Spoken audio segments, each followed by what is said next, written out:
السلام علیکم ورحمۃ اللہ وبرکاتہ۔ آپ دیکھ رہے ہیں ٹاپ 10 وِد GNM اور میں ہوں غلام نبی مدنی۔ دنیا بھر سے آج کی 10 بڑی اور انتہائی اہم خبریں جن پر آج ہم بات کر رہے ہیں۔ ناظرین کرام، آج 24 دسمبر 2020 ہے اور آج دن ہے جمعرات کا۔ یہ ٹاپ 10 وِد GNM کا دوپہر کا بلیٹن ہے۔ خبروں کا سلسلہ شروع کر لیتے ہیں۔ جو آج کی پہلی بڑی خبر ہے یہ ناظرین کرام پاکستان سے ہے۔ پاکستان اور اسرائیل کے تعلقات کے حوالے سے بھارت نے اور اسرائیل کے میڈیا نے گزشتہ 1.5-2 ہفتے پہلے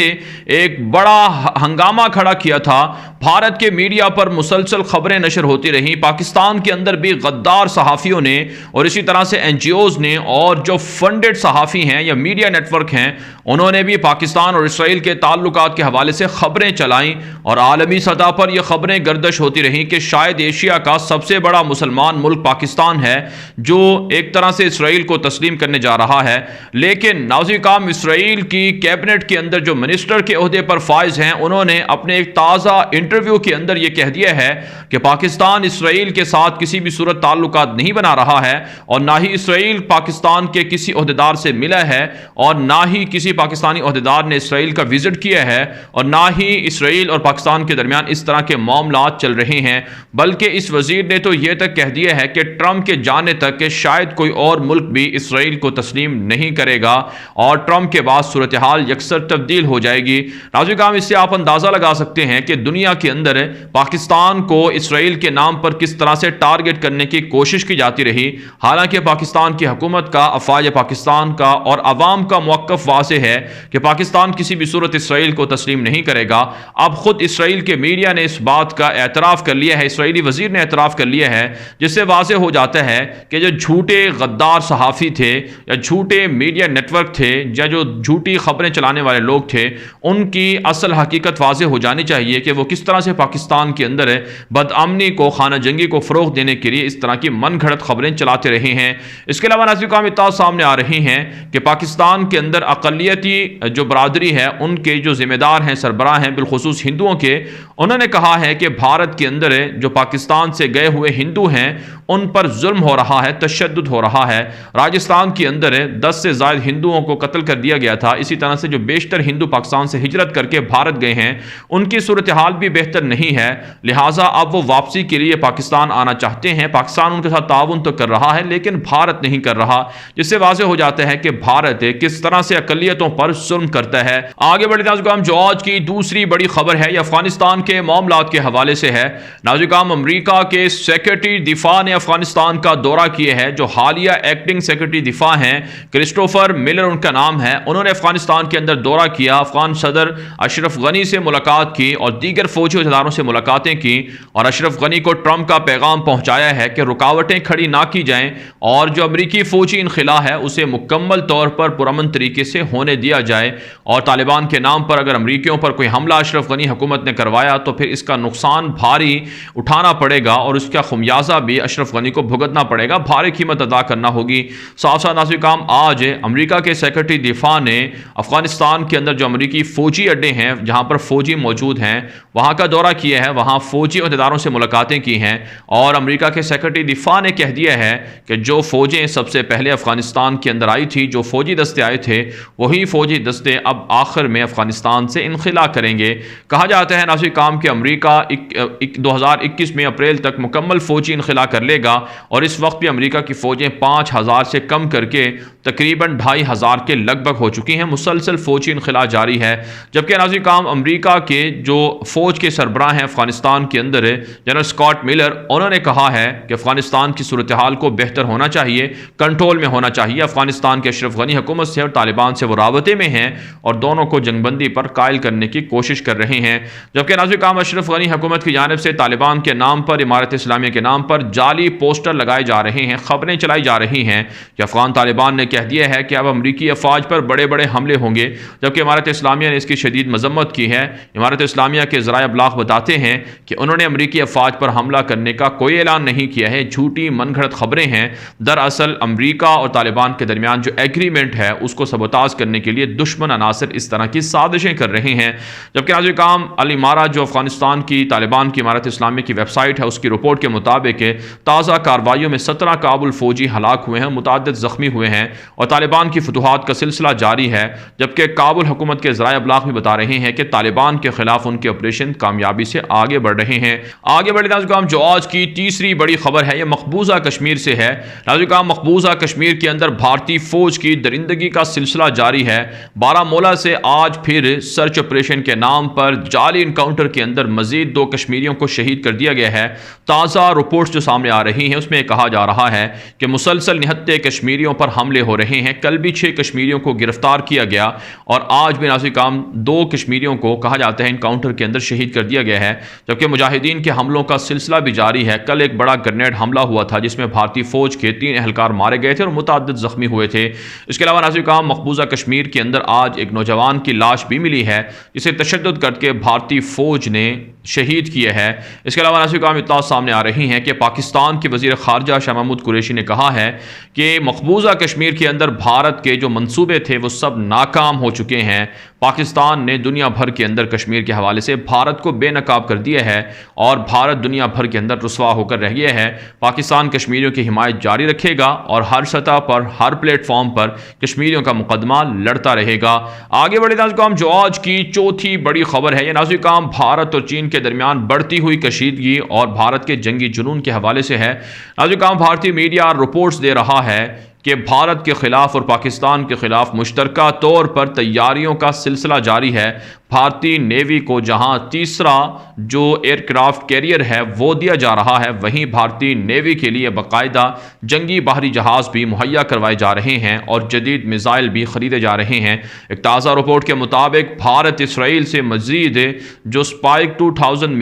میزائلز ہیں وہ خریدنے جا رہا ہے، جو $200 ملین سے بھی زائد مالیت کے ہوں گے، جس سے آپ سمجھ سکتے ہیں کہ اسرائیل اور بھارت پاکستان اور چائنا کے خلاف کس طرح سے تیزی سے تیاریاں کر رہے ہیں۔ اس کے علاوہ ناظرین اطلاع سامنے آ رہی ہیں کہ بھارت کے اسلحہ بنانے والے ادارے نے دعویٰ کیا ہے کہ انہوں نے ایک اور جدید میزائل کا تجربہ کیا ہے جو بھارت کے گزشتہ 3-4 مہینوں کے دوران میزائل تجربات میں 30 سے زائد ہو چکے ہیں، جن میں میزائل تجربات اور ڈرون طیاروں کے تجربات کیے جا رہے ہیں۔ ساتھ ساتھ ناظرین بھارتی میڈیا یہ بھی رپورٹ کر رہا ہے کہ چین کے ساتھ معاملات سیٹل ہو رہے ہیں، بہتر ہو رہے ہیں مذاکرات کے ذریعے سے، اور اسی طرح سے بھارتی فوج کی مسلسل جو پیش قدمی ہے اس کی وجہ سے چینی فوجوں کو لداخ سے اور بھارتی علاقوں سے نکالا جا رہا ہے۔ حالانکہ ناظرین بھارتی میڈیا کا یہ جھوٹ ہے، حقیقت اس میں کچھ بھی نہیں ہے، کیونکہ لداخ اور دیگر سرحدی علاقے وہ چائنا کے کنٹرول میں جا رہے ہیں بھارت سے نکل کر۔ آگے بڑھے ناظرین، جو آج کی 5ویں بڑی خبر ہے یہ بھارت کے اندر کسانوں کی تحریک کے حوالے سے ہے۔ ناظرین تازہ ترین رپورٹ سامنے آ رہی ہے کہ کسانوں کے خلاف بنائے گئے کالے قوانین کو ختم کروانے کے لیے کانگریس جو وہاں کی ایک بڑی سیاسی جماعت ہے، اپوزیشن جماعت ہے، وہ متحرک ہو چکی ہے۔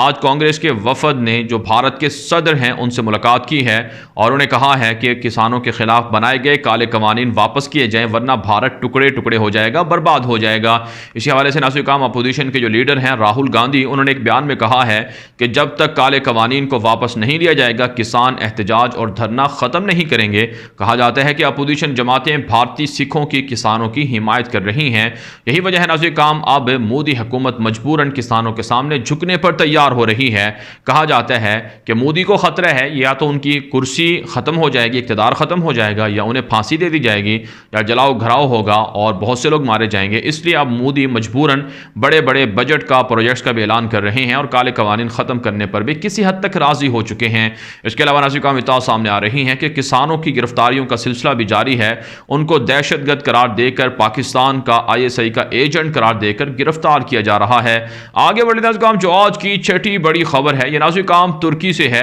تازہ ترین رپورٹ سامنے آ رہی ہیں کہ ترکی کی جانب سے شام کے اندر جو فلاحی منصوبے ہیں اور شامی مہاجرین کی مدد کے لیے جو وہاں پر ترقیاتی کام ہیں وہ جاری ہیں۔ ایک تازہ رپورٹ کے مطابق 75,000 سے زائد درخت ترکی نے شام کے اندر لگائے ہیں تاکہ شامی مہاجرین کے لیے وہاں مناسب ماحول مہیا کیا جا سکے۔ ساتھ ساتھ ناظرین وہاں شامی مہاجرین کے لیے موسم سرما کے لباس اور اسی طرح سے خیمے وغیرہ بھی تقسیم کیے جا رہے ہیں۔ 40 لاکھ سے زائد شامی مہاجرین ترکی کے اندر مقیم ہیں۔ ان کی واپسی کے لیے ترکی نہ صرف وہاں انہیں راستے مہیا کر رہا ہے بلکہ وہاں انہیں مکانات بنا کر بھی دے رہا ہے، اور شام کے اندر خود باغیوں کے خلاف، داعش کے دہشت گردوں کے خلاف آپریشن بھی جاری ہے۔ فتح اللہ گولن کے متعدد اراکین کو ترکی کے اندر سے گرفتار بھی کیا گیا ہے۔ ساتھ ساتھ ناظرین اطلاع سامنے آ رہی ہیں کہ ترکی اور افغانستان کے تعلقات میں اضافہ ہو رہا ہے۔ افغانستان کی جانب سے نئے سفیر نے ترک صدر رجب طیب اردگان سے ملاقات کر کے سفارتی اسناد پیش کی ہیں۔ اسی طرح سے بنگلہ دیش کے اندر ترکی کے وزیر خارجہ نے نئے جو سفارت خانہ ہے اس کی بنیاد بھی رکھی ہے۔ اس کے علاوہ ناظرین کرام ترکی کی جانب سے کہا گیا ہے کہ یورپ اور امریکہ پابندیاں لگا کر ترکی کو دھمکیاں دینے سے باز رہے، اور ساتھ ساتھ ناظرین کرام اطلاعات یہ بھی سامنے آ رہی ہیں کہ آذربائیجان کے ذریعے سے ترکی اور اسرائیل کے درمیان تعلقات بہتری کے لیے آذربائیجان کوشش کر رہا ہے، لیکن آپ جانتے ہیں اسرائیل ترکی کا پکا دشمن ہے۔ اس نوعیت کے تعلقات بہتر نہیں ہو رہے کہ شاید اسرائیل ترکی کا دشمن نہ بنے، دونوں کے درمیان اختلافات بڑھتے جا رہے ہیں۔ آگے بڑھے ناظرین کرام جو آج کی 7ویں بڑی خبر ہے یہ اسرائیل اور فلسطین اور تیونس سے ہے۔ ناظرین کرام تازہ ترین رپورٹ سامنے آ رہی ہے کہ اسرائیل کی غاصب درندہ یہودی فوج نے مزید 3 فلسطینیوں کو گرفتار کر لیا ہے، جبکہ اسرائیلی عدالت کی جانب سے فلسطینیوں کے خلاف اسرائیلی یہودیوں کے جو جنگی جرائم یا مظالم ہیں ان کے خلاف طرفداری کی جا رہی ہے، یہودیوں کے حق میں فیصلے دیے جا رہے ہیں، جس پر فلسطینی سراپا احتجاج ہیں کہ عدالتیں یہودیوں کے جرائم نہیں روک رہی ہیں اور وہ نہتے فلسطینیوں پر ظلم کر کے ان کے گھروں پر، ان کی زمینوں پر قبضہ کر رہے ہیں۔ ساتھ ساتھ ناظرین کرام تیونس کی جانب سے واضح طور پر اعلان کر دیا گیا ہے کہ کسی بھی صورت اسرائیل کو تسلیم نہیں کیا جائے گا، اگرچہ ان کے پڑوسی ملک مراکش نے تسلیم کر لیا ہے اسرائیل کو، لیکن تیونس کسی بھی صورت اسرائیل کو تسلیم نہیں کرے گا اور فلسطینیوں کی حمایت جاری رکھی جائے گی۔ کہا جاتا ہے کہ تیونس کے حالات کو خراب کروانے کے لیے اسرائیل نے موساد ایجنسی کو متحرک کر دیا ہے، جو ایک طرح سے تیونس کے اندر خانہ جنگی اور اسلامی حکومت قیس بن سعید کی گرانے کے لیے کوشش کرے گا۔ آگے بڑھے ناظرین کرام جو آج کی 8ویں بڑی خبر ہے یہ ناظرین کرام سعودی عرب سے، مصر سے اور شام سے ہے۔ ناظرین کرام تازہ ترین رپورٹ سامنے آ رہی ہیں کہ سعودی عرب کے اندر جو غیر ملکی ہیں ان کو وہاں پر مستقل طور پر کمپنیاں لگانے کی اجازت دی جا رہی ہے۔ 200 سے زائد ایسے پروجیکٹس ہیں جن کو شروع کیا گیا ہے، جن کی 100% جو ملکیت ہے وہ غیر ملکیوں کے پاس ہے، سعودی شہریوں کے پاس نہیں ہے۔ کہا جاتا ہے کہ سعودی عرب کے اندر جو کفیل سسٹم ہے یا وہاں پر اقامے کا سسٹم ہے اسے تبدیل کیا جا رہا ہے۔ اب دبئی، یو اے ای اور دیگر یورپی ممالک کی طرح وہاں پر بھی لوگوں کو آزادانہ تجارت کے مواقع فراہم کیے جا رہے ہیں، جبکہ ناظرین کرام سعودی عرب اور حوثیوں کے درمیان جھڑپوں کا سلسلہ جاری ہے۔ تازہ رپورٹس کے مطابق حوثیوں نے سعودی عرب کا ایک بہت بڑا ڈرون طیارہ مار گرایا ہے، جس کی تصاویر بھی سوشل میڈیا پر اور انٹرنیٹ پر وائرل ہو رہی ہیں۔ اس کے علاوہ ناظرین کرام مصر سے خبر سامنے آ رہی ہے کہ 1 ماہ کے اندر 5000 سے زائد خواتین کو طلاق دی گئی ہے، اور مصر کے اندر جو خاندانی سسٹم ہے وہ ایک طرح سے تباہی کی طرف جا رہا ہے۔ لڑائی جھگڑوں کی وجہ سے جو وہاں پر خاندانی فیملی سسٹم ہے، طلاق کا رجحان ہے وہ بڑھتا جا رہا ہے۔ ساتھ ساتھ ناظرین کرام اطلاعات سامنے آ رہی ہیں کہ امریکہ کی جانب سے شام کے صدر بشار الاسد کی بیوی اور ان کے دیگر قریبی جو رشتہ دار ہیں ان پر پابندیاں عائد کر دی گئی ہیں، حالانکہ امریکہ خود بشار الاسد کی حمایت کر رہا ہے۔ آگے بڑھے ناظرین کرام جو آج کی 9ویں بڑی خبر ہے یہ امریکہ اور ایران کے درمیان بڑھتی ہوئی کشیدگی کے حوالے سے ہے۔ ناظرین کرام تازہ ترین رپورٹ سامنے آ رہی ہیں کہ ایرانی صدر حسن روحانی نے کہا ہے کہ ٹرمپ کا حال بھی وہی ہوگا جو صدام حسین کا حال ہوا تھا۔ ٹرمپ نے ایران کے خلاف بہت بڑی بدماشیاں کی ہیں، بڑی پابندیاں لگائی ہیں، جس طرح سے صدام حسین نے 80 کی دہائی میں ایران کے خلاف جنگ مسلط کی تھی اور پھر اس جنگی جرائم کے جرم میں 2006 کے اندر صدام کو پھانسی دی گئی۔ بالکل اسی طرح سے ٹرمپ کے خلاف بھی ایک دن ایسا وقت آئے گا کہ ٹرمپ کو بھی پھانسی دی جائے گی اور ٹرمپ کا حال بھی صدام حسین کی طرح ہوگا۔ آپ جانتے ہیں ناظرین کرام صدام حسین نے جو ایران کے خلاف جنگ مسلط کی تھی اس کی وجوہات کچھ اور تھیں، کیونکہ ایران کے اندر جو خمینی انقلاب تھا اسے عراق اور دیگر عرب ریاستوں تک ایران وسعت دینا چاہتا تھا۔ اس انقلاب کو روکنے کے لیے جو صدام حسین کی سنی حکومت تھی انہوں نے ایران کے خلاف جنگ شروع کی تھی، اور یہ دفاعی جنگ تھی تاکہ عراق کے اندر اور دیگر عرب ریاستوں کے اندر جو خمینی انقلاب ہے اس کے اثرات سے باقی عرب ریاستیں محفوظ رہیں۔ بہرحال ایران اور امریکہ کے درمیان تعلقات کشیدہ ہیں۔ امریکہ کے باہری جہاز اور باہری بیڑے آبنائے ہرمز تک پہنچ گئے ہیں، جو ایک طرح سے ایران کے بالکل بارڈر کے قریب ہے، اور وہاں پر حالات کشیدہ بتائے جا رہے ہیں، جبکہ ایرانی وزیر خارجہ جواد ظریف نے کہا ہے کہ امریکہ جو الزامات لگانے کی پالیسی ہے یا گیم ہے ٹرمپ کی جانب سے بالخصوص اسے بند کرے، یہ فضول کا کھیل ہے جو امریکہ ایران کے خلاف کر رہا ہے، اس سے حالات مزید کشیدہ ہوں گے۔ جبکہ ناظرین کرام اطلاعات یہ بھی سامنے آ رہی ہیں، امریکی حکام نے کہا ہے کہ ایرانی ہیکرز امریکہ پر بھی حملہ کرنا چاہ رہے ہیں اور ایسی ویب سائٹس بنائی جا رہی ہیں جن کے ذریعے سے جو الیکشن کمیشن کے لوگ ہیں ان کو ڈرایا جا رہا ہے، دھمکیاں دی جا رہی ہیں۔ آگے بڑھے ناظرین کرام، جو آج کی 10ویں بڑی خبر ہے یہ ناظرین کرام تھائی لینڈ سے، میانمار سے اور اسی طرح سے ایتھوپیا سے ہے۔ ناظرین کرام تازہ ترین رپورٹ سامنے آ رہی ہے کہ میانمار کے روہنگین مسلمانوں کے خلاف دنیا بھر کے اندر تشدد ہو رہا ہے۔ آپ جانتے ہیں برما کے اندر روہنگیا کے مسلمان مقیم تھے جن پر حملہ کر کے انہیں وہاں سے ہجرت پر مجبور کیا گیا۔ لاکھوں روہنگین مسلمان بنگلہ دیش کے کیمپوں میں محصور ہیں، مجبوراً وہاں پر قسم پرسی کی زندگی گزار رہے ہیں۔ ملیشیا کے اندر اور اسی طرح سے دیگر پڑوسی ملکوں کے اندر، بالخصوص تھائی لینڈ کے اندر بھی موجود ہیں۔ ناظرین کرام، ایک تازہ رپورٹ میں انکشاف ہوا ہے کہ تھائی لینڈ کے اندر روہنگین مسلمانوں کو کرونا وائرس پھیلانے کا سبب قرار دے کر ان پر تشدد ہو رہا ہے۔ انہیں قتل کرنے کے حوالے سے باقاعدہ مہم چلائی جا رہی ہے، جس پر انسانی حقوق کی تنظیموں نے اور روہنگین مسلمانوں نے شدید تشویش کا اظہار کیا ہے کہ عالمی برادری اس حوالے سے نوٹس نہیں لے رہی ہے کہ روہنگین مسلمانوں کو دنیا کے اندر کرونا وائرس پھیلانے کا سبب قرار دے کر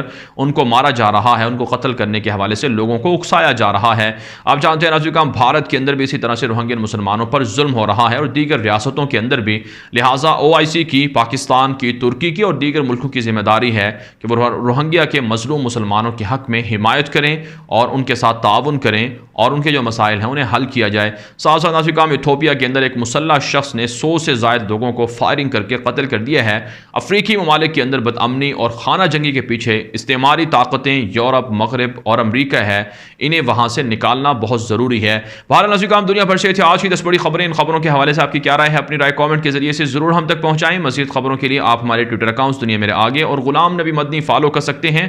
آج کے لیے اتنا ہی، اجازت دیجیے، اللہ حافظ۔